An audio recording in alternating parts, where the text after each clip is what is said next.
Download the KDUS AM 1060 app. Your way to be in lockstep with everything that's going on here on KDUS AM 1060.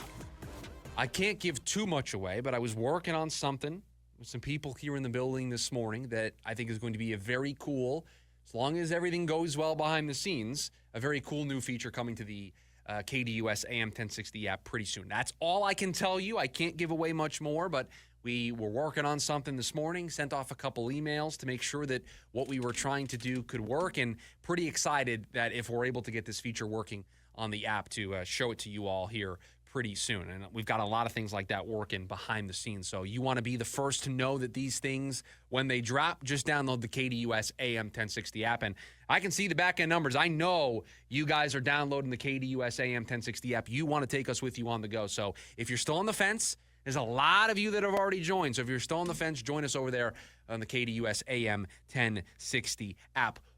What or who might be a better way to describe this? Who are the most important players for the Diamondbacks this season? Who are the players that this season hinges on? If somebody misses time, who's going to be the guy there? Your reaction is going to be, ooh, that's going to be a tough one to overcome. Or whose performance are you banking on being the catalyst for this team to stay in it with the Padres and the Giants to chase down the Dodgers in the National League West? There are names that come to mind, right? You're probably thinking you need Ketel Marte to look like the MVP candidate that he was last year. You need the front end of this rotation to be as advertised. There is nobody out there. I would challenge anybody to find somebody in media that has talked up the front end of this rotation for the Arizona Diamondbacks the way that I have on this show.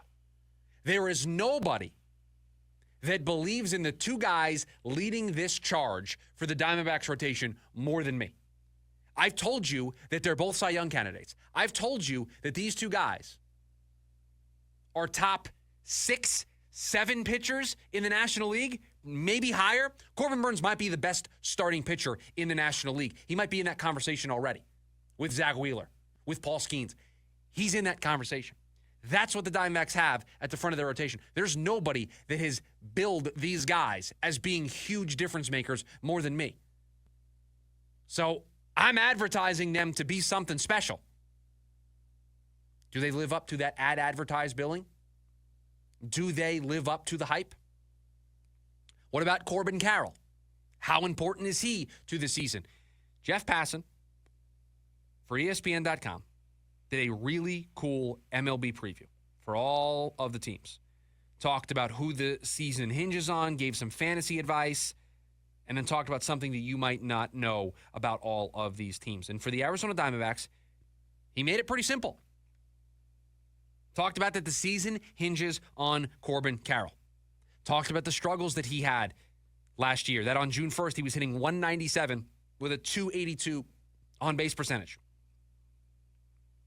Talked about how he found it in the second half, and then said, quote, between Carroll and their $210 million free agent signing right-hander Corbin Burnes, the Diamondbacks are banking on Corbins to help them navigate the treacherous NL West and get back to the postseason, where in their last run, they swept the Dodgers in the divisional series, end quote. So can it be that simple? Is it as simple as the Corbins go, the Diamondbacks are going to go?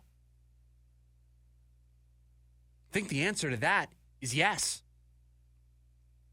If the Corbins are what we think they can be, if the Diamondbacks are getting in their $210 million free agent the guy that I expect him to be, the guy that you expect him to be, the guy that he was last year in Baltimore or that he was the year prior in Milwaukee, the guy that he's been in his entire career, if they get that guy, you have an ace.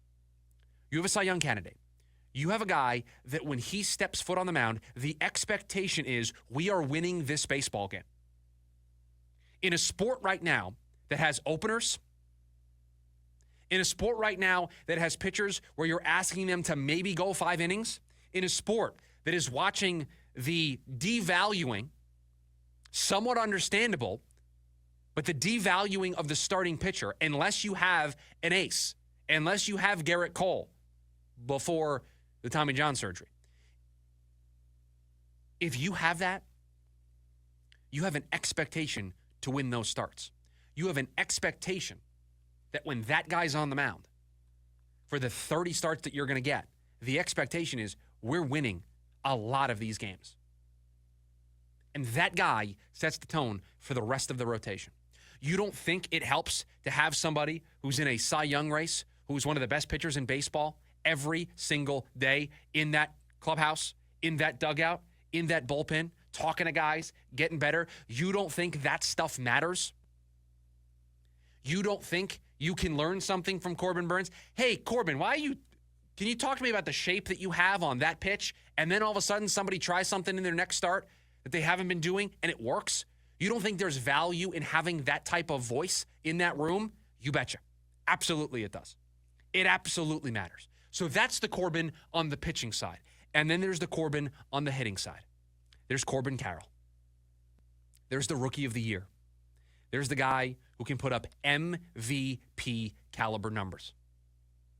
If the two Corbins are as advertised, you have a team that has an MVP candidate and a Cy Young candidate, and could have two at both spots. Because Ketel Marte was an MVP candidate last year. Zach Gallen could be a Cy Young candidate in the rotation.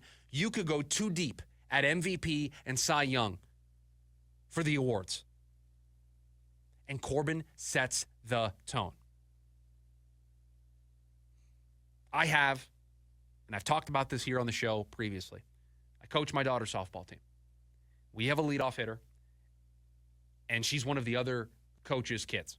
And I have a saying that I say to her every single game. Without fail, I say it to her before every single game. She is our leadoff hitter for a reason.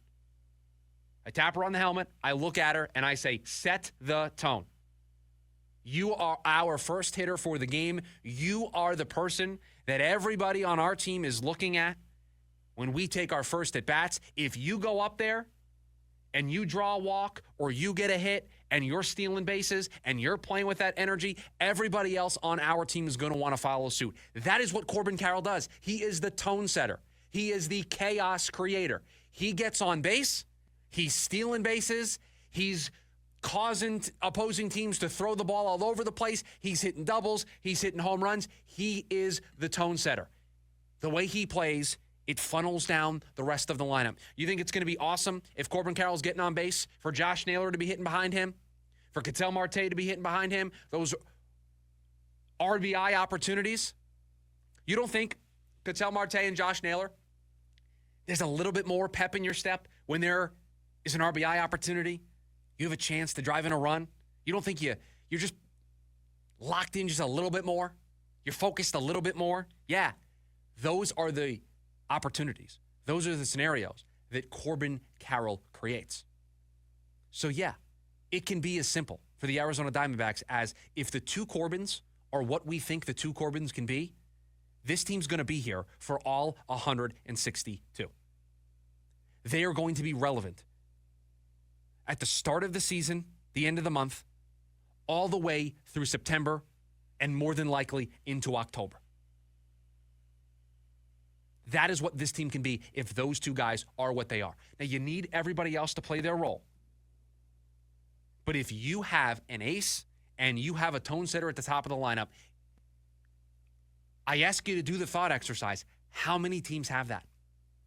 How many teams can say they rival what the Diamondbacks have in terms of an ace and in terms of a leadoff hitter if those two guys are as advertised?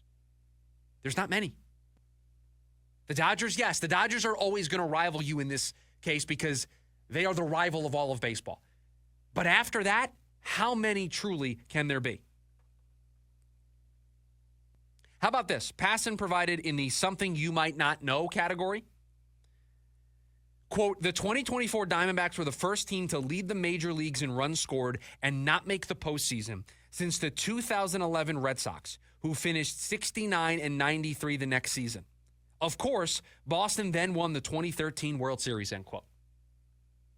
There's Passan kind of just leaving you a little Easter egg of like, hey, There's a team that's done exactly this. Make the playoffs, miss the playoffs, lead the league in runs scored. The next year, they win the World Series. So that don't get too upset about what happened last year. Look at the opportunity that is in front of this team right now. And I think it can be as simple as if the two Corbins show up, and it is 2023 Corbin Carroll, and it is the Corbin Burns that we've seen all throughout his career. The Diamondbacks are a force to be reckoned with. Now, that doesn't mean that those two guys are the only thing. This is a 26-man roster. You got a full team that needs to contribute. You need contributions 1 through 9 in the lineup. You need contributions 1 through 5 in the rotation. But Corbin Burns, Corbin Carroll, the tone setters. The guys that allow their leadership to trickle down.